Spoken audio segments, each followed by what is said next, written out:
بسم الله الرحمن الرحيم. السلام عليكم ورحمة الله وبركاته. ازيكم حبايبي، عاملين ايه؟ اللهم صل وسلم وبارك على سيدنا محمد وعلى اله وصحبه وسلم. انا كنت عملت ريفيو قبل كده، او عملت فيديو عن شجرة كنت انا اشتريتها من صفحة على الفيسبوك اسمها مشتل الزهور. هم غيروا يا جماعة اسم الصفحة، اسمها مشتل النصر على الفيسبوك. فحبيت اعرفكم بس لان في ناس كتير اتصلوا كانوا عاوزين زرع زي اللي عندي، فما عرفوش يتواصلوا. فانا اتصلت بالست، طلعت ان هي كانت غيرت الصفحه اسمها مشتل النصر. يا جماعه هي عندها حاجات حلوه جدا، بعت لكم صور من عندها، هي من عندها يعني الصور دي كلها يا جماعه صور طبيعيه من عندها.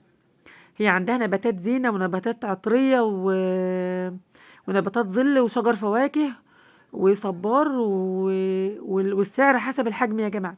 يعني مثلا الاسعار عندها بتبدا من اول 25 جنيه، والاشجار بقى على حسب حجمها، كل شجرة سعرها حسب حجمها.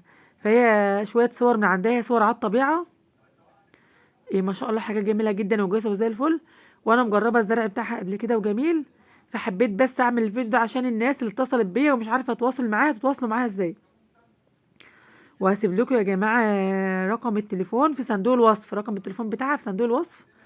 واي حد يتحب يتواصل معاها على الماسنجر بسهولة خالص. مشتل النصر، ازرعوا كده السطح بتاعكم يا جماعة وفواكه. طبعا شفت الليمون عندي طارح وشجر الكموكات.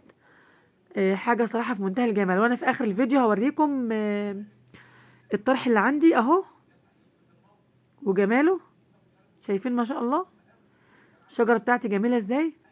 كنت جايبة الشجرة ديت من عندها ب70 جنيه، وكانت فيها طرح. عندها دلوقتي برضو جميع انواع الاشجار، اللي عاوز يا جماعة يتواصل معاها ويسألها ويستفسر منها على اي حاجة هو عاوزها، وبتوصل لكم لحد البيت. وبتاخد طبعا يعني أجرة التوصيل طبعا.